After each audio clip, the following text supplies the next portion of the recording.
hello everyone. Welcome back to another edition of Wordle with Art. Let's get cracking. We are into the second week of the March tournament, and so let's plug in Slate and see how it performs. Whoa. Ooh, boy.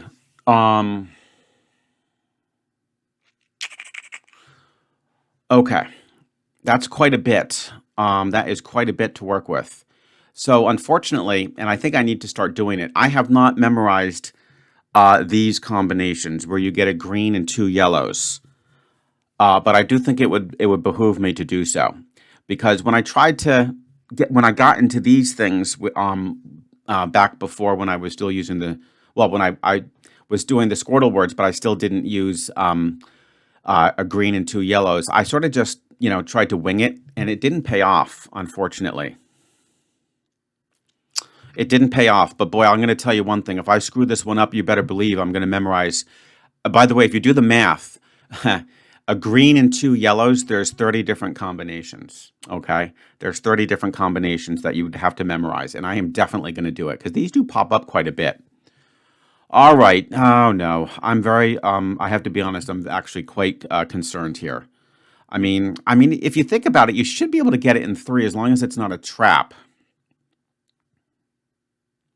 Now, Pearl comes to mind. Pearl comes to mind. That's actually a pretty good guess. And it repositions everything. You get the P and the L. I don't think we've had it. Let's try Pearl. Damn it. It's not Pearl. We got the L locked in. All right.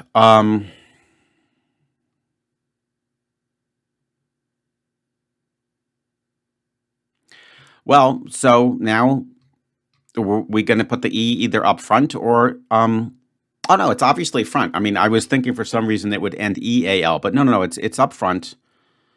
And I just hope that this is not a little E trap. It shouldn't. There's very few words beginning with E. It's ironic, right, guys?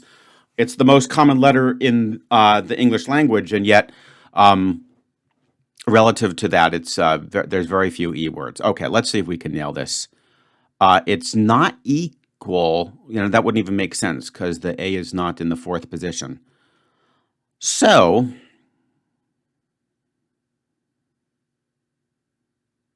oh, it could be email.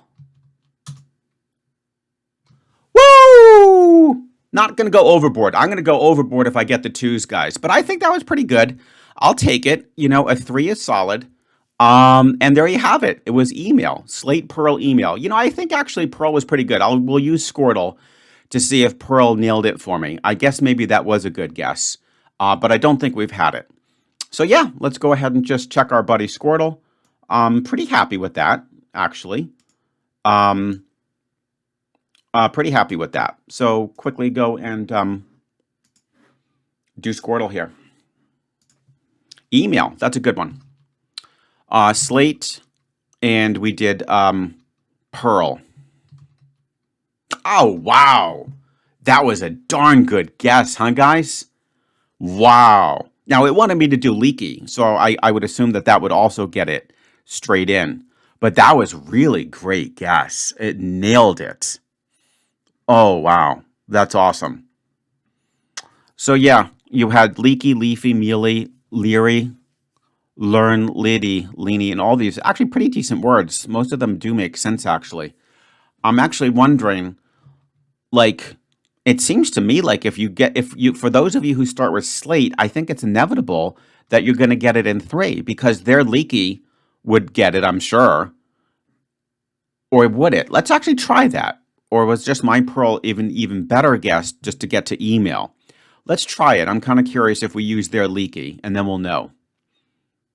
So Slate, Leaky. Yeah, and then email. So it looks to me like whoever starts with Slate, guys, you're either going to get it in 2 or 3. You could be unbelievably lucky and get the email right off the bat, or you're going to get it in 3rd. So I guess I'm not going to really make too much ground on those folks who do Slate. Yeah, I'll just try one more word just for the fun of it. It seems, like it's pretty much inevitable, so... let's see here. So for the Slate folks, let's just grab another word that people might try. So leaky, leafy, mealy, learn. Actually, learn would be a good one. Learn, yeah. Let's see how learn does. Yeah, again, email. Yeah, I'm pretty sure that's it. That's really cool. So sleep will basically today pretty much guarantee you a 3. All right, guys. Well, there you have it. Now, I have one quick little public service announcement, and it's actually just a little bit of a tip, I think, to folks who are in the competition and, well, and anybody, to be quite honest. So we all know how annoying it is when the streak gets reset for some unknown reason. I'm going to be extremely cautious because, as you guys know, this Sunday we have a time change. And I remember way back last year, right at the beginning of November, when we get that time change and we get the extra hour, but then we lose an hour of daylight. I remember I was recording a bunch of videos in advance because I had to go to see my mom to visit her in New York. And I lost the darn streak, and it really pissed me off. In fact, it happened live when I was recording, and I just discovered that the streak got reset to 0, and it was at 70. Right now, it's at 75. So you better believe I'm being extra cautious. So I recommend, and again, I'm not 100% sure if this was the cause, but hey, it's reasonable that it, just by coincidence, it did happen on the daylight savings. I am going to, guys, play ultra safe. So I did pre-record today's, but for Saturday it shouldn't be a problem. For Sunday, the video will not come out at 12 a.m. Okay. Instead, I'm gonna do it in the morning, Sunday morning, and just do it without resetting my clock or advancing my clock ahead, because I think that can trigger in the code for Wordle something that makes it reset, and I don't want that, and I don't want it to happen to you guys either. So just a little pro tip: if you're the type who does like to pre-record your videos a few days in advance, my advice for at least Sunday, do that during the day without fiddling with your computer clock. Okay, so therefore, guys, for Sunday's video, it will come out. It'll just come out during the day, and I'll probably be in the morning. That's when I get to my office. Thankfully, it's a very light day. I had a ton of students for the March 11 SAT. And so actually I was able to take most of today off. It was really nice. And now I can just have about a 1 week break, and then kids are going to want to now get ready for the May SAT. So there's no rest for the weary. But it's great because I don't have to, worry about pre-recording, since, the workload is a little bit lighter. I can actually do the Wordle on the Sunday. Well, there you have it, guys. I'm actually pretty happy. We got email in 3, but Slate just, handed it to us no matter what. And of course, I will look forward to seeing you tomorrow, but not at 12 a.m., during the morning, for yet another edition of Wordle with Art.